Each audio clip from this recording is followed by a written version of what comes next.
नमस्कार, मैं हूं श्री नारायण तिवारी और आप देख रहे हैं नेशनल न्यूज। क्या भारत के प्रधानमंत्री का पद इतना कमजोर है, इतना असुरक्षित है कि कोई भी ऐरा गैरा नथु खैरा उठे और भारत के प्रधानमंत्री को मारने की बात कह दे? कोई भी उठे और षड्यंत्र कर ले। विदेश में बैठी देश विरोधी ताकतें तो षड्यंत्र कर ही रही हैं और भारत के दो प्रधानमंत्री, एक तो मौजूद सिटिंग प्राइम मिनिस्टर और एक पूर्व प्रधानमंत्री को मार करके विदेशी षड्यंत्रकारी ताकतों ने यह दिखा दिया कुछ भी कर सकती हैं, कर डाले हैं। श्रीमती इंदिरा गांधी जी की हत्या आप सब जानते हैं 84 में। पूर्व प्रधानमंत्री गांधी परिवार के ही लाडले, हमारे देश के लिए, देश के विकास में महत्वपूर्ण भूमिका निभाने वाले राजीव गांधी की हत्या किस तरह से हुई आप सब जानते हैं। तो हमने दो प्रधानमंत्री, पूर्व प्रधानमंत्री खोए हैं, निर्मम हत्या हुई है। लाल बहादुर शास्त्री के बारे में कहा जाता है उनकी भी हत्या करवाई गई थी। वो षड्यंत्र समझो देश विरोधी ताकतों का नहीं था, देश के अंदर लोग थे वही षड्यंत्र किए, ऐसा आरोप लगता था। जांच का कोई फल नहीं निकला। आजाद हिंद फौज के नायक, जिन्हें भारत के बहुत सारे हिस्सों को 47 से पहले आज़ाद करा दिया था, ऐसे सुभाष चंद्र बोस, जिन्हें पहला प्रधानमंत्री कहा जाता है, बहुत सारे देशों ने मान्यता दी थी, उनकी भी षड्यंत्र के तहत हत्या हुई थी। तो बोस बाबू को, लाल बहादुर शास्त्री जी को, श्रीमती इंदिरा गांधी जी को, राजीव गांधी जी को देश ने खोया है। षड्यंत्रकारी ताकतों ने उनकी निर्मम हत्याएं की हैं। फिर भी आज भी ऐसे कुछ असामाजिक तत्व हैं जो अभी भी डेयरिंग कर रहे हैं, अभी भी कह रहे हैं कि मोदी को मार सकते हैं। हैरान मत होइए, ये पंजाब की खबर की बात नहीं कर रहा हूं। पंजाब में जिस तरह से चन्नी प्रशासन ने, चरणजीत सिंह चन्नी मुख्यमंत्री ने जिस तरह से प्रधानमंत्री को पाकिस्तान बॉर्डर किनारे फ्लाईओवर ब्रिज पर 20 मिनट तक खड़ा करा दिया था, एक तरह से जो अभी तक सूचना मिल रही है उसमें हत्या का पूरा षड्यंत्र था। विदेशी ताकतों ने स्वीकार किया है, वो मारने की प्लानिंग किए थे। तो अब खैर ये सुप्रीम कोर्ट के जज की, रिटायर्ड जज की अध्यक्षता में जांच कमेटी बैठी है और वो निश्चित रूप से मामला बाहर आएगा, क्योंकि चन्नी जी ने इस पूरे प्रकरण की जानकारी श्रीमती प्रियंका वाड्रा को दिया था। राहुल गांधी को जानकारी विदेश में बैठे थे वहां दी गई थी। चन्नी ने स्वीकार किया है कि प्रियंका वाड्रा को उन्होंने बताया है मोदी जी के सुरक्षा के मुद्दे को लेकर के जो कुछ चल रहा था, और बहुत सारे कॉल रिकॉर्ड भी पकड़ में आए हैं। तो ये उस समय ही षड्यंत्र था उन्हें मारने का, ऐसा दिख रहा है। उसमें सरकार शामिल है ऐसा आरोप लग रहा है, कांग्रेस शामिल है ऐसा आरोप लग रहा है। जांच हो रही है, जांच में बात बाहर आएगी। जो मैं चर्चा आज कर रहा हूं मारने का, वो महाराष्ट्र प्रदेश कांग्रेस के अध्यक्ष नाना पटोले कह रहे हैं कि वो मोदी को मार सकते हैं, गाली दे सकते हैं, इसीलिए उनके खिलाफ प्रचार में नहीं आया। इनका वीडियो वायरल हुआ है, सोशल मीडिया पर गूंज रहा है, जिससे भाजपा के खेमे में भारी नाराजगी है। इनके क्षेत्र में, इनके इलाके में जहाँ के रहवासी हैं, विदर्भ के रहवासी हैं, वहाँ मोर्चा निकला है, जिंदाबाद मुर्दाबाद निषेध के नारे लगे हैं और मामला सुलग रहा है। पूर्व मुख्यमंत्री देवेंद्र फडणवीस हो, चंद्रकांत पाटिल हों, जितने भी नेता भाजपा के हैं सब इनके खिलाफ हो गए हैं। चंद्रकांत पाटिल ने तो कोर्ट में जाकर के इनके खिलाफ FIR करने के लिए कहा है। हो सकता है बहुत सारी जगहों पर FIR हो।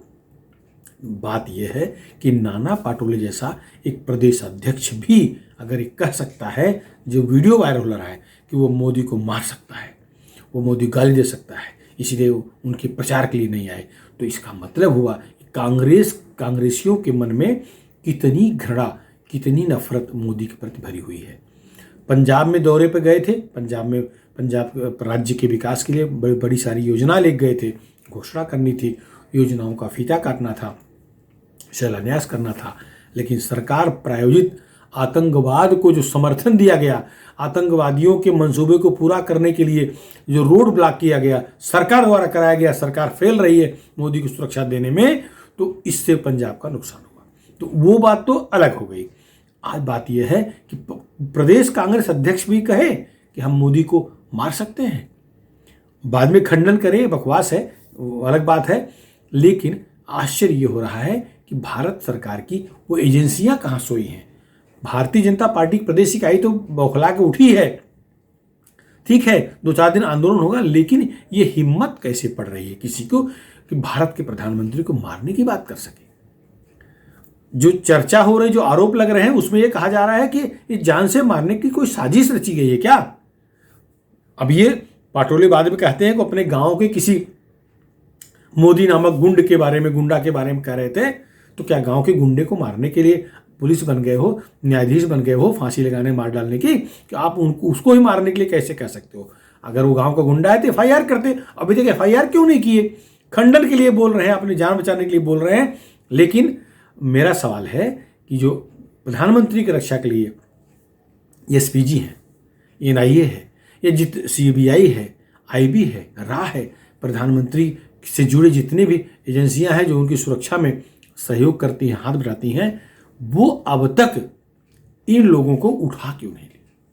पंजाब के मुख्यमंत्री के हाथ दिख रहा है, प्रियंका वाड्रा को वो सूचित कर रहे हैं, उनके पीएम की सुरक्षा की जानकारी दे रहे हैं, तो अब तक चन्नी को उठा के जेल में डाल देना चाहिए था। क्योंकि प्रियंका वाड्रा किस संवैधानिक पद बैठी हुई हैं जो प्रधानमंत्री के सुरक्षा संबंधी मामलों की जानकारी उन्हें दी जाती है। होती कौन है वो। और नाना पटोले को अधिकार किसने दिया है किसी भी मोदी को मारने का। और अगर जिस तरह से भाषण दे रहे हैं उसको यही लग रहा है कि प्रधानमंत्री के बारे में बोल रहे हैं। उनके बोलने का तात्पर्य प्रधानमंत्री से लग रहा है, ऐसा दिख रहा है। बाद में खंडन करें अलग बात है, क्योंकि प्रचार में कौन है, गांव का गुंडा प्रचार में आएगा, गांव गुंडा प्रचार में आएगा, गांव गुंडे को मारने की बात करेंगे। हजम नहीं हो रहा है किसी को। अभी तक तो उन एजेंसियों को जिनके ऊपर प्रधानमंत्री की सुरक्षा की जिम्मेदारी है, नाना पटोले को उठा लेना चाहिए था, अंदर कर देना चाहिए था। इसके बाद न्यायालय में बताते कि क्या कह रहे थे। तो न्यायालय में तुम्हें ये भी बताना पड़ेगा कि जिस मोदी के बारे में कह रहे हैं, क्या उसके बारे में कहने का अधिकार इनको है, क्या उसे दंडित करने का अधिकार इनको दिया है, क्या न्यायाधीश है ये, इनकी तो न्यायपालिका का काम है। सबसे आश्चर्य की बात है, कोई उठता है, मुंह टेढ़ा करके कोई भी बयान देता है, कोई भी बयान राष्ट्रपति के खिलाफ बोल देता है, कोई भी बयान प्रधानमंत्री के खिलाफ बोलता है, कोई भी बयान केंद्रीय गृह मंत्री अमित शाह के बारे में दे देता है। ये हो क्या रहा है, क्या कर रही है केंद्रीय एजेंसियां, क्या कर रही है वो सुरक्षा एजेंसियां जिन पर इन सबके सुरक्षा की जिम्मेदारी है। तो अगर कुछ हो जाएगा तभी इनका काम है क्या। कोई कहीं सुबगाहट हो रही है, वो उसको वहीं कुचलने की आवश्यकता है। चन्नी का अगर हाथ है मोदी को ब्रिज पर रोकने में, मोदी के अगर नीचे से ब्लास्ट हो जाता तो क्या होता। तो उनको भी अब तक अंदर डाल देना चाहिए। चुनाव में परिणाम जो आए सो आए, लेकिन प्रधानमंत्री के बारे में अगर ऐसा हुआ है, प्रधानमंत्री सुरक्षा लो करके ऐसा षड्यंत्र रचा गया है, तो अब तक उन्हें जेल में होना चाहिए कि उन्हें आजीवन कारावास हो जाए। पुनः तो मुख्यमंत्री होना उनको है ही नहीं है। तो संकेत दिख रहे हैं कांग्रेस खत्म है और वापस उनको आना नहीं है। और निश्चित रूप से जिस तरह से प्रमाण सामने आ रहे हैं उनको सजा होगी। मुख्यमंत्री पद तो रहना नहीं है, टेम्पोररी था, सजा हो जाएगी, आजीवन कारावास हो सकता है। लेकिन चर्चा यह है कि महाराष्ट्र में ये बात क्यों, महाराष्ट्र में नाना पटोले ऐसा क्यों बोले। नाना पटोले पहली बार बोले ऐसा नहीं है, पंजाब में हुआ तब भी उनके बयान ऐसे थे। मोदी को लेकर के, मोदी के बारे में नाना पटोले ऐसे ही बयान देते हैं, उनके मन में इसी तरह की नफरत है। वैसे नाना पटोले को एमपी बनने के सौभाग्य भाजपा ने दिया। मोदी लहर में वो भाजपा के साथ थे और एमपी बन के आए थे, लेकिन जिस तरह से वो जरूर बात करते हैं वो भाजपा में हजम नहीं हुए। भाजपा ने उन्हें डांट दिया, इस्तीफा दे के चले आए। कांग्रेस को मिल गया मौका, कांग्रेस के चुनाव टिकट पर लोकसभा चुनाव लड़े, बुरी तरह से हार गए। फिर विधानसभा चुनाव लड़े, चूर के आए, विधानसभा अध्यक्ष का पद मिला इनको, वहां भी नहीं टिक पाए। फिर इन्हें प्रदेश अध्यक्ष बनाया गया। तो जो भी है इनके मन में, कांग्रेस जो सम्मान करे, इनके मन में नफरत अगर भारत के प्रधानमंत्री के बारे में इस तरह का है, इनके पूरे बयानों को टोड़ा जाना चाहिए। जब जो भी बयान दिए हैं प्रदेश अध्यक्ष बनने के बाद, मोदी खिलाफ, अमित शाह खिलाफ, राष्ट्रपति खिलाफ या किसी भी सम्मानित व्यक्ति खिलाफ, उन सब की जांच होनी चाहिए। और जांच महाराष्ट्र की पुलिस करेगी तो निष्पक्ष जांच हो पाएगी, ऐसा हो ही नहीं सकता। महाराष्ट्र पुलिस के बारे में जो आरोप लग रहे हैं, जिस तरह टारगेट 100 करोड़ का चर्चा में आया है, कोर्ट में केस चल रहा है, तो यहाँ महाराष्ट्र की पुलिस तो ऑलरेडी बदनाम हो चुकी है।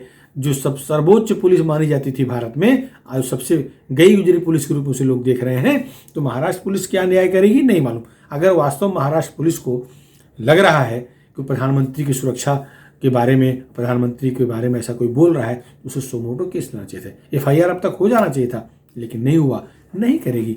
महाराष्ट्र की पुलिस करेगी भी नहीं, क्योंकि राष्ट्रवादी कांग्रेस पार्टी के मातहत महाराष्ट्र पुलिस काम कर रही है। राष्ट्रवादी कांग्रेस पार्टी की नीति क्या है ये पूरे प्रदेश जनता जानती है, पूरा देश जानता है। तो वो इस पर कोई कदम उठाएगी ऐसा लग ही नहीं रहा है, लेकिन उन एजेंसियों को तत्काल कदम उठाना चाहिए जिन पर प्रधानमंत्री की सुरक्षा की जिम्मेदारी है।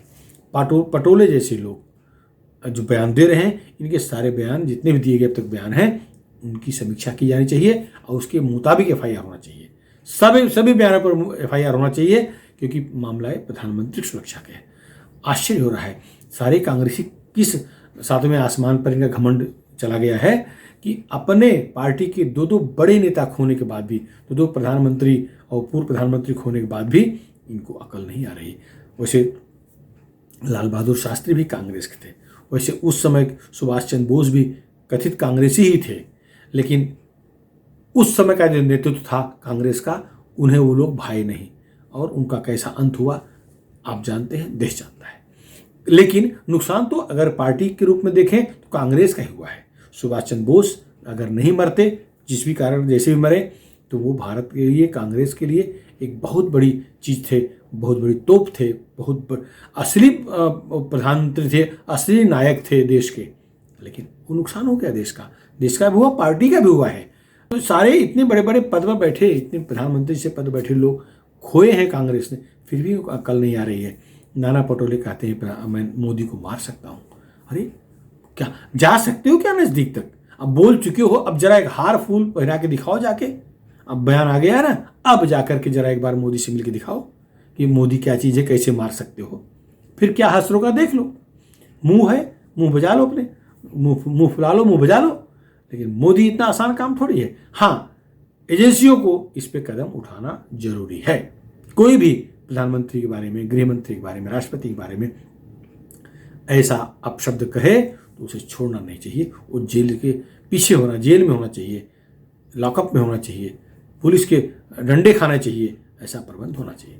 फिलहाल इस मुद्दे पर इतना ही। आपको क्या लगता है, नाना पटोले ने जो कहा है, खैर बाद में खंडन भी किया है, क्या उचित है?